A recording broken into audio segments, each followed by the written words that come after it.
News headlines: Iran's alertness to the United States and its allies will have a hard and regional response. Lieberman: Iranians have been surprised by the quality of their ballistic missiles. Trump is looking for a repetition of Venezuela's image in Cuba. And Trump: Iran wants to negotiate with the United States to negotiate with this country.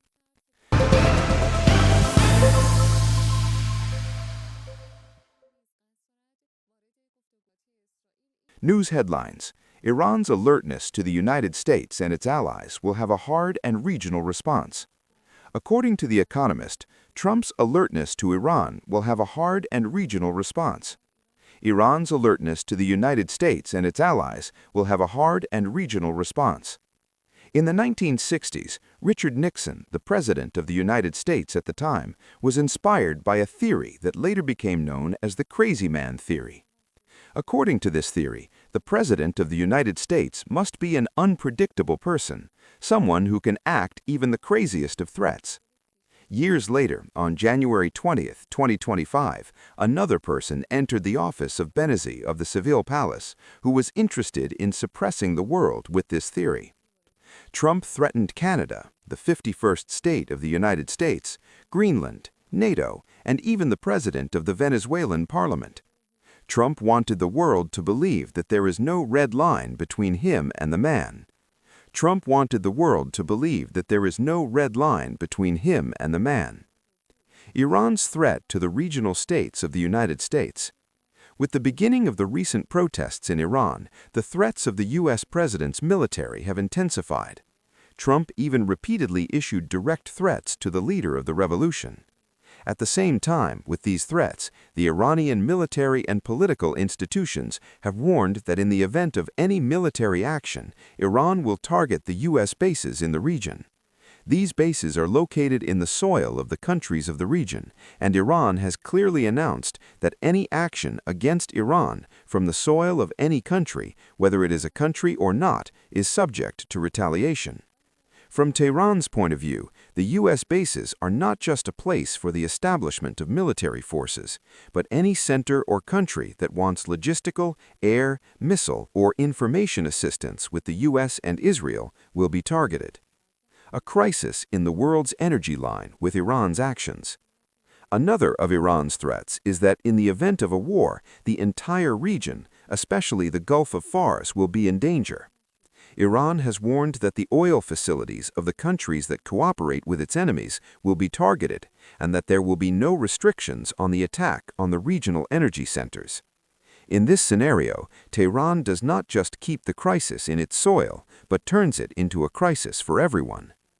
Former UN Special Envoy for Iran said Iran has preserved the capabilities of the regional energy infrastructure and other benefits from the United States. Fear of regional players from Iran's actions. After the explosion of the explosion, news of the U.S. military intervention was published. The New York Times reported that Oman, Arabia, Qatar, and Egypt have played a neutral role in the escalation of tensions between Iran and the United States. This diplomatic move shows that countries in the region have taken Iran's threats seriously and are concerned that in the event of an attack on the United States, they will not go to war. In this space, news was published based on the fact that Netanyahu has asked to put the attack aside. In another report, it was said that Israel had sent a message to Iran through Russia that it did not intend to attack. The Economist published the reason for this delay. The possibility of expanding the war to the entire region is unknown in Iran. Oda Adilam Reince, a former member of the Mossad, recently said Iran has preserved its retaliatory capabilities and countermeasures, and an attack on it could destabilize the entire region. The possibility of a preemptive action in Iran. Based on an analysis of the latest statements of the Defense Council, in the event of a threat, Iran may take preemptive action to eliminate the threat. In such a scenario, both Israel and the regional bases of the United States could be targeted. The summary of these official and unofficial warnings indicates that Iran is in the process of sending a clear message. Tehran is no longer a playable and predictable player, and if its security is jeopardized, it will target the interests of the United States, Israel, and its regional partners without introduction. Victor Avigdor Lieberman, the former Minister of War of Israel, expressed concern about the Iranian military statements that Tehran in recent years, especially after the recent clashes, has made progress in ballistic missiles. Lieberman, referring to the Iranian missile attack on the Nevadim airbase during the October War, Iranians show that they are able to accurately target Israel's leadership, and this issue is considered a serious security challenge. He emphasized that it is impossible to identify all the targets that may be targeted in the future and to eliminate or destroy them. The former Minister of War of Israel also pointed out that Iran has not stopped its military and missile activities after the 12-day war and, on the contrary, has focused on increasing its accuracy and the destructive power of its ballistic missiles. According to Lieberman, these moves could change the balance of bargaining in the region for the benefit of Israel, and the decision-makers of Tel Aviv should take this threat very seriously. And the Al-Amara agency reported to the Wall Street Journal that the Trump administration in the United States is seriously seeking to change the ruling regime in Cuba until the end of the new year. According to this source, the Trump administration is in the process of recruiting people to serve as Cuban rulers who could, according to an agreement, help the ruling communist regime. According to this report, the main focus of Washington is to find a face in the current Cuban government, which, according to the U.S. agencies, sees the signs of existence and is ready to cooperate. The Wall Street Journal, in reference to a U.S. agency, wrote that this issue is related to the Cuban repression and civil groups in Miami and Washington.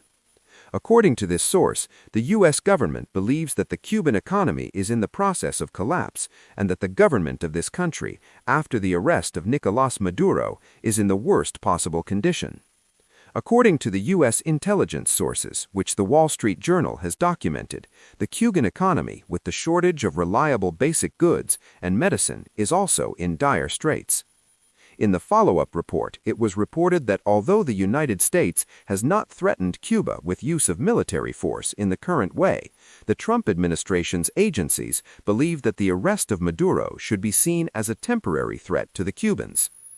The U.S. agencies say that the Trump administration still does not have a specific plan to end the Cuban government's decades-long rule, but the arrest of Maduro and his U.S. subordinates are a warning to the Cubans. According to the U.S. agencies, a live-fire operation was carried out to arrest Maduro with the help of one of his close associates and the assassination of 32 Cuban military personnel and current intelligence agents in the head of the Venezuelan president's security team. But the latest news, the President of the United States announced in a statement that, according to him, Iran has shown its willingness to negotiate, and Washington will soon enter talks with Tehran. Trump did not specify the time or conditions for these negotiations. Trump also pointed to international changes, saying that the United States is in a state of progress that is worth paying attention to in the course of the negotiations with Ukraine. Although he emphasized that this crisis was the most complex foreign policy issue in the United States. In another part of his speech, he emphasized that the negotiations are approaching their final stages, but did not give a specific explanation about the organizers of this final negotiation or the role of the parties involved in the negotiations. The President of the United States also informed the Peace Council, saying that this council is supposed to cooperate with the United Nations. The action he mentioned is aimed at helping to manage and overcome international crises. This statement suggests that tensions continue at several key points in the world, and various international bodies have made different points of view in relation to the future of the negotiations and field negotiations. Thank you for staying with us.